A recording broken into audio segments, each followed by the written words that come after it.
Bueno, es un verdadero placer estar en la nueva temporada de los podcasts de Reloj de Arena. Hoy tenemos una invitada muy especial. Ella es Olga Lucía Becerra. ¿Cómo estás, Olguita? Muy bien, muchísimas gracias Muy por la bien. oportunidad. Gracias por estar aquí conmigo. Sabes que este tema de hacer los videos para Reloj de Arena no solo es para el centro Reloj de Arena, sino para la gente que nos ve, poderles ayudar, poderles enseñar muchas cosas del cuidado de los pacientes que tenemos con enfermedades neurodegenerativas. Olguita, contanos quién es Olga. Olga Lucía es una mujer sencilla, dedicada al disfrute de la vida y al cuidado de las personas que lo requieren en algún momento de su etapa de vida y que luego de ese cuidado también aporta e impacta al bienestar de ese círculo de personas que están al frente de ese paciente. Olga, ¿y tú qué estudiaste? Estudié enfermería en la Universidad de Antioquia. Luego hago una especialización en gestión de la calidad en salud. Luego hago una maestría en cuidado paliativo y ese ha sido el fuerte en el momento, el cuidado de los pacientes adultos mayores y el cuidado paliativo. Olga, ¿y cuánto tiempo llevas de experiencia en el tema de cuidar pacientes adultos mayores? No solo enfermos, sino también pacientes que están mentalmente y físicamente bien, pero en este caso estás por la línea de los pacientes con enfermedades neurodegenerativas. Alrededor de 8 años de estar cuidando a adultos mayores, previo a esos 8 años cuidando personas en otras edades, en otros servicios, y de 8 años para acá estamos cuidando a adultos mayores con deterioro neurológico. Muy bien. Olga, bueno, yo sé que el tema de las cámaras te pone nerviosa y esto para nosotros es nuevo porque estamos en un tema diferente a lo que es comunicar, pero va ligado a lo que hacemos todos los días con las familias, eso que les enseñamos, toda esa labor que tú tienes como enfermera jefe, orientando a auxiliares de enfermería, orientando a cuidadores, orientando a familias. Entonces, ¿qué ha sido lo más difícil que te ha parecido de pasar a trabajar en una clínica que es, me imagino, muy distinto a estar en unos espacios con unas dinámicas diferentes cuidando pacientes con Alzheimer, demencia mixta, vascular, frontotemporal?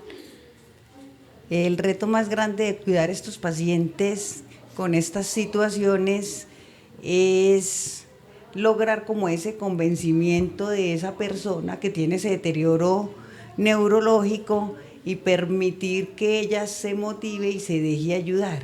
Eso es el reto más grande de cuidar en el día a día, porque ellos, precisamente por su condición de salud, se comportan de una manera diferente frente al entorno que los rodea y hace que en algunos momentos se muestren irritables, se muestren inquietos, se muestren apáticos al cuidado, a la actividad que vamos a realizar con ellos. Y ahí está el reto para nosotros como enfermeros, lograr convencerlo, motivarlo y que se deje ayudar. Sí. Olga, pero entonces en tu labor hoy como enfermera jefe del Centro Reloj de Arena, que por cierto se convirtió en un centro de atención y apoyo a pacientes con enfermedades neurodegenerativas, ¿cuál es tu tarea que tienes con las auxiliares de enfermería? Ahorita la tarea con las auxiliares de enfermería y con los cuidadores del adulto mayor en esta situación particular de personas con deterioro neurodegenerativo es lograr identificar en ellos qué detona o qué genera la irritación, qué genera en ellos su inconformidad, qué genera en ellos esa agresividad, qué genera en ellos esa apatía, para lograr identificar la estrategia que nos permita llegar al cuidado o al objetivo de base que tenemos, y es mejorar su condición. El reto ahorita es que comprendamos el por qué se comporta de esa manera, qué está pasando en ese cerebro de esa persona para lograr llevarlo a mayor bienestar. Claro. Tú nos has enseñado muchísimas cosas todos los días en Reloj de Arena y le enseñas a las auxiliares y tienes unas rutinas para ellos. Cuéntanos primero qué rutinas son y segundo por qué es importante que estos pacientes tengan unas rutinas para que las personas que nos vean puedan comprenderlo. La rutina la organizamos de tal forma que lleve a nuestro grupo de pacientes a que se sientan tranquilos y seguros y no sea un imprevisto del día a día, a que logren interiorizarlas, a que se permitan ese cuidado y no lleguemos por la improvisación a generar en cambio en ellos irritabilidad, agresividad, disconfort, pánico, ira. Entonces logramos es como tratar de que el día a día en la institución se desarrolle lo más parecido a como si estuviese en su núcleo familiar.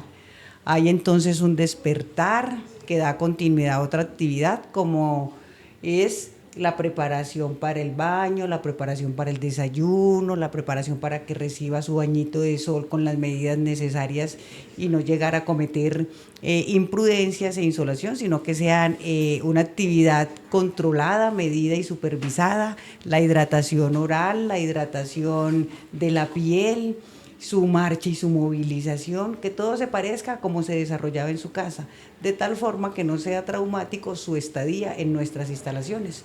Y por eso nos veamos como unos aliados de su familia para el cuidado de Yo este pensaría, Olguita, que, o sea, es tan difícil cuidar a un paciente con una enfermedad neurodegenerativa que creo que en casa uno no sería capaz de hacer una rutina precisa como se hace. Estos pacientes sabemos que algunos ya están perdidos en tiempo y lugar, en espacio también. Entonces, ¿de qué les sirve a ellos saber que está un día programado? ¿Cuál es esa finalidad? La finalidad de ellos es tenerlos calmados, tranquilos, seguros, porque el cambio genera en ellos todo lo contrario, irritación, agresividad. Ajá. Bueno, y entonces en esas actividades que se hacen, ¿cómo es un día cuidando un paciente Un día en reloj de arena, por ejemplo? Tú tienes que cuidar a muchos con ayuda de auxiliares de enfermería, pero ¿cómo es un día? Cuéntanos. Un día en reloj de arena empieza con el ayudar a despertar y retirar de su unidad y de su camita previa conversada con él, nada impuesto, todo va dependiendo con la pauta que la misma persona nos va dando. Si bien es cierto que la planeación tendrá un primer paciente para iniciar y un último que termina esto, no se hace de manera impuesta, no se hace de manera obligada. Si al acercarnos a su habitación para iniciar la jornada o el turno lo vemos intranquilo e irritable, tratamos de identificar qué lo tiene así y nos permitimos un tiempo para hacerlo, porque él está en su casa y en su casa debe estar tranquilo, confortable. De esta forma nos vamos siguiendo en actividades, nos vamos adentrando en ellas como haciendo la rutina que hacemos cualquier persona. El levantarnos, bañarnos, prepararnos para el primer alimento que es el desayuno, el cepillado. Cada una de estas actividades va llevándonos a la siguiente en la medida en que el tiempo nos va pasando. Y con cada uno de los adultos lo vamos haciendo en la medida en que él nos lo vaya permitiendo, porque el propósito es tranquilidad, calma, confort, no irritabilidad con nuestra logística.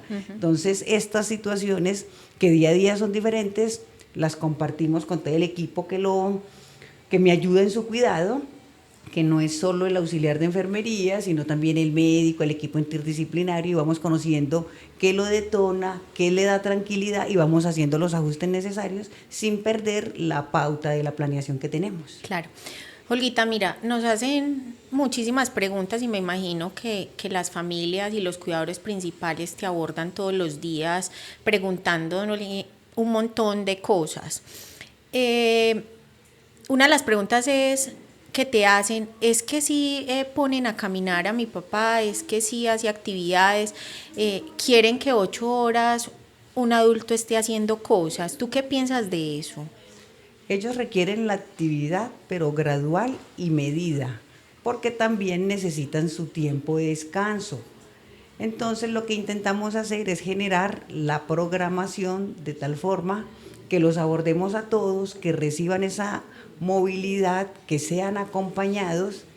Lo que genera en algunos momentos es que las familias a su llegada a la institución, casualmente en ese instante no estemos caminando su familiar, pero es que su familiar pudo haber sido el primero con el que se inicia dicha actividad, puede ser el tercero o el cuarto adulto, o puede ser el adulto número 11 o número 12 que estamos caminando, pero a todos los que lo tienen autorizado y lo pueden hacer desde la parte médica, se les hace la rotación 3 veces al día, después de media mañana, después del almuerzo, después del algo, para favorecer el descanso, el fortalecimiento articular, la liberación de la presión y evitar entonces lesiones a ese nivel.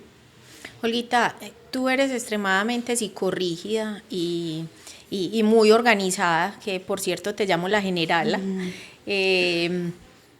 ¿Por qué es tan importante que esos medicamentos psiquiátricos siempre se den a la misma hora y seamos muy estrictos con ellos? Porque tú manejas muchísimos medicamentos. La importancia del medicamento administrado oportunamente es porque nos va a generar que se mantengan unos niveles en sangre, por eso la frecuencia de la administración de los mismos, eso nos va indicando la vida media de cada uno de ellos.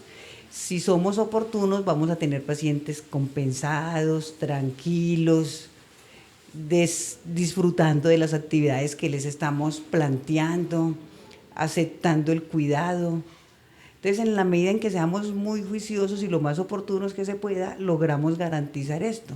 Por eso la frecuencia en la indicación médica. Esa frecuencia nos habla de por qué es necesario para poder conservar unos niveles adecuados. Ya. ¿Qué pasa y cuando nos ha llegado familias pidiendo ayuda y nos dicen es que yo lo dejo dormir en la casa? Se me levanta a las 11 de la mañana, entonces, ¿qué pasa si no le dan la medicación de las 6 de la mañana, de las 8 como la indicó el médico especializado pues para ese paciente? Si en relación a lo que conversé previo, si yo no logro darle el medicamento en el momento indicado, voy a ir observando en ese paciente cambios en su comportamiento, cambios en su conducta, con pánico, irritable, inquieto, porque ese nivel sistémico presentó descenso y por esas mismas razones hay entonces una respuesta desde su organismo en relación a la falta de la medicación oportunamente. Claro. Bueno, esto es un mundo completo sobre el cuidado de pacientes con enfermedades neurodegenerativas. Aquí tú tienes la misión de cuidar pacientes que están desde su etapa inicial en alguna de las enfermedades, bien sea Alzheimer, Parkinson, demencia frontotemporal.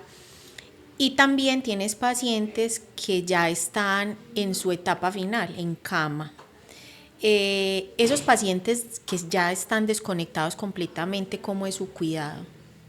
El cuidado del paciente encamado, como el cuidado de los demás, es muy individualizado, pero ¿qué ocurre con el paciente encamado? Debemos de ser más precisos en el cuidado de la piel, más precisos en la alimentación, más precisos en el cuidado en relación a sus movimientos articulares, más precisos en el control de la eliminación, de la diuresis y de la deposición, porque todos esas situaciones pueden favorecer que si tenemos en algún momento olvidos en eso, se van a ver reflejados con mayor facilidad porque él, precisamente por estar encamado, no logra hacer ningún movimiento ni logra comunicarse con nosotros para manifestar su humedad o su incomodidad.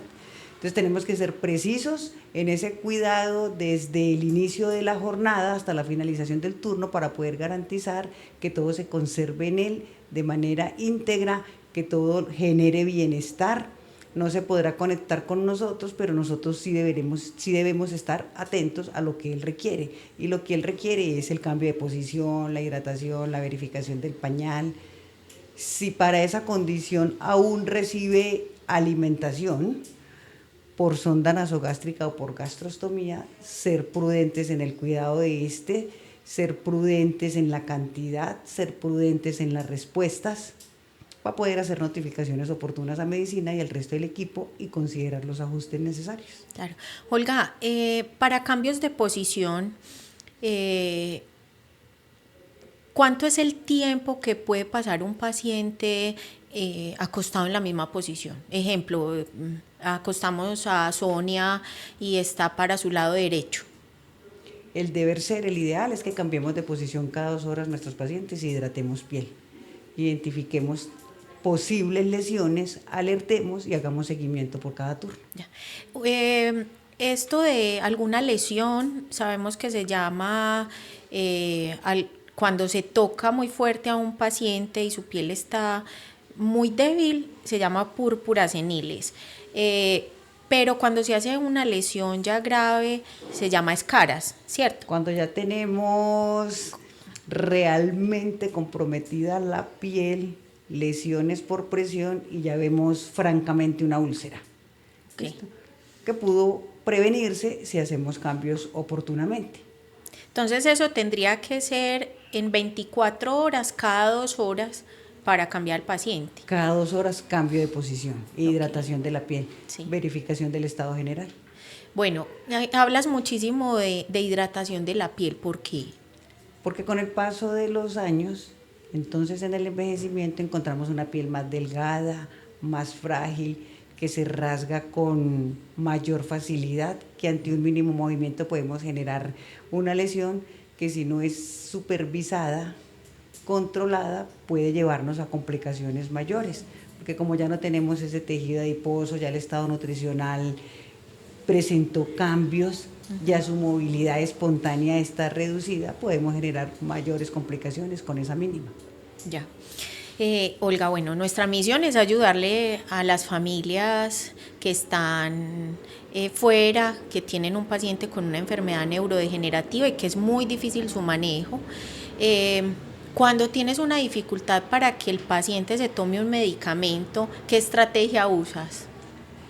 Con los adultos mayores en esta condición, las estrategias que tenemos van ligadas como a su gusto y a su predilección también.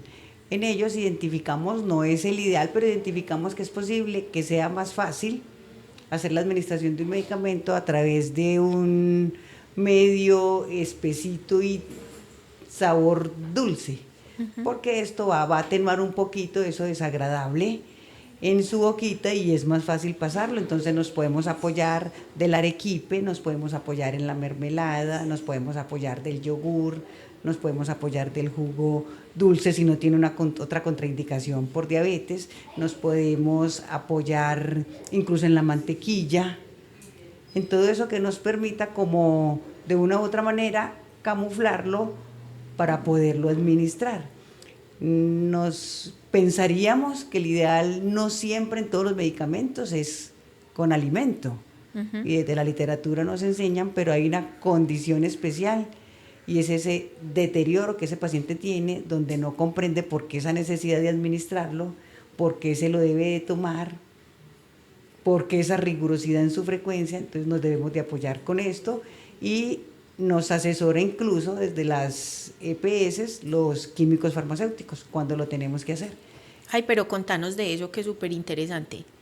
¿Qué hacen ellos? Las EPS nos acompañan y nos van guiando porque estos pacientes en muchas oportunidades están con una gran cantidad de medicamentos importantes por administrarles durante el día. Algunos pueden tener interacciones con otros. El químico farmacéutico de la EPS, como conoce que están generando los médicos desde allí también, se comunican con nosotros y nos van asesorando y nos van aclarando dudas cuando nosotros lo tenemos al interior.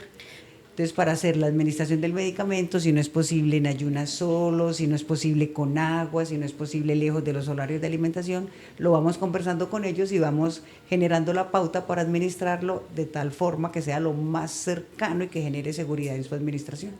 Porque he sabido que no todos los medicamentos, Olga, se pueden triturar o se pueden mezclar. ¿Cómo haces eso? Porque pues el paciente es difícil. Y si el medicamento no lo puedes diluir con otras cosas, ¿cómo haces para que se tome el medicamento? Allá es donde vamos con esos medios, como la mermelada, como el arequipe, como la mantequilla, para poder tratar de acercarnos, si bien no a la administración con el agua, que sería lo ideal, sí que sea independiente, no mezclar tanto, sino que logremos dar el primer medicamento a la hora indicada, por ahí a los 15 o 20 minutos el otro. En ellos es complejo, pero tratamos de buscarlos, de ir llevándolos a la oportunidad de que nos reciban camuflados en estos contenidos. Ya, súper bien. Bueno, yo creo que estamos dándole respuesta a muchas dudas que tienen familias de eso que pasa con un paciente. Cuéntanos, Olguita, el tema de la alimentación. También es una dificultad muy grande de que pacientes que están en una etapa ya moderada de una demencia empiecen a comer o sigan comiendo como lo hacían antes. ¿Cómo haces ese proceso? ¿Cómo vives ese proceso en Reloj de Arena? El día a día, alrededor de los horarios de alimentación, tiene planeada como una pauta que nos permita como irlos acercando a ellos de tal forma que no lo sientan como una imposición. Entonces empezamos con la preparación de las mesas, del espacio, de la higiene del personal que lo va a administrar, del uso de los elementos, y en ellos como irles mostrando a dónde nos vamos a dirigir, como conversar alrededor de eso, como empezar con frases de qué momento se nos viene, qué disfrute vamos a tener, verificar su estado de alerta, ubicarlos como en la posición más ergonómica posible para esto, de frente a la mesa, los coditos sobre la mesa, como para que ellos vayan ambientando qué es lo que se viene y se logren adaptar un poquitico a ese evento que nos va a acompañar, que es generarle la administración en uno de los momentos de alimentos, que puede ser el desayuno, que puede ser el almuerzo, que puede ser la cena, dentro de las principales, o de las intermedias, la media mañana, el algo y la merienda. Entonces los vamos llevando, es como en una rutina no impuesta, pero que sí como que ambiente el momento para que favorezca. No todos logran aceptarlo muy fácil, por eso nuestros momentos de alimentación se extienden. No son los 30 minutos, nos podemos extender alimentando a adultos 45 minutos, una hora, las velocidades son distintas. Armonizar ese momento lleva un tiempo. Motivarlo a la deglución lleva otro tiempo y no siempre es solamente indicándole en el término coloquial trague, sino estimulando, haciendo el masaje a nivel del rostro, haciendo el masaje a nivel del cuello. Todo esto guiado también y asesorado por fonoaudiología, que nos apoya en ese cuidado, revisando la textura, si recibe una dieta entera normal o si tiene alguna presentación diferente por su condición. Ya. Esto me hace recordar el tema de que por nuestra cultura típica antioqueña, nosotros queremos mediante la comida. Entonces, cuando hacemos las visitas, llevamos chocolatinas, llevamos pasteles, llevamos chicharrones, llevamos un montón de cosas que nos encanta y creemos que con todo eso estamos queriendo mucho. ¿Qué recomendaciones nos das a las familias? Pongámonos como en el lugar de ellos y qué recomendaciones. Con muy buenas intenciones podemos cometer errores que afectan la salud de estas personas. El ideal sería recibir la recomendación de la institución que ya viene haciendo un manejo, que ya lo ha acompañado la nutricionista, que ya lo ha acompañado fonoaudiología, que ya lo ha acompañado terapia respiratoria y que nos va dando la pauta de las cantidades, de la textura, de los alimentos realmente nutritivos que debe recibir, porque hay momentos, como lo mencionabas, que sí, llevamos una cantidad de paquetes que no favorecen en su salud, pero que es la muestra de amor frente a ese ser querido y que finalmente puede generar en ellos ahogos o puede generar que pierdan esa oportunidad de recibir el alimento que sigue a continuación, que le genera bienestar, que le genera realmente nutrición por ese consumo de ese otro tipo de alimentos que no le favorecen. Un gustico de vez en cuando puede ser posible y es bienvenido, pero siempre bajo la asesoría de la nutricionista y de la fonoaudióloga, por requerimientos de él para cuidar su salud y por la textura o la presentación que debe recibir para garantizar su vía aérea. Ya. Bueno, y esto nos lleva a que cuando los pacientes salen un día a, a dar una vuelta, a irse a comer un helado, resulta que salen súper bien y regresan y en la noche empiezan con su fiesta de muchas deposiciones, ya como distinto. ¿Qué pasó ahí en esas 3 o 4 horitas que le cambiaron sus hábitos? Lo que ocurre es que como ya viene con unas especificaciones desde nutrición en cuanto a grasas, a carbohidratos, a azúcares, y se encuentra con que lo que consume es una gran cantidad de estos, diferente a la que ya viene acostumbrado, su organismo da respuesta frente a ello, frente a esa carga que consume, y la muestra de nosotros identificarlo es cuando ya está en el hogar y empieza con distensión, con manifestaciones de incomodidad o con presentación de deposiciones frecuentes y líquidas, que lo pueden llevar incluso a generar complicaciones mayores como deshidratación u otras patologías gastrointestinales. No, es un tema que definitivamente es muy apasionante porque todos los días un paciente nos reta en el sentido de cómo conocerlo, identificarlo y poder ayudar en su cuidado. Pero más que ayudar en su cuidado a él, es cómo hacemos o tú cómo haces para bajar esa ansiedad que tienen los familiares o ese cuidador principal. Ya para que terminemos y les des ese tipcito a las familias que nos están viendo, ¿cómo haces para bajar esa tensión en ellos? Pienso que lo importante es esa comunicación que mantengo con esas familias.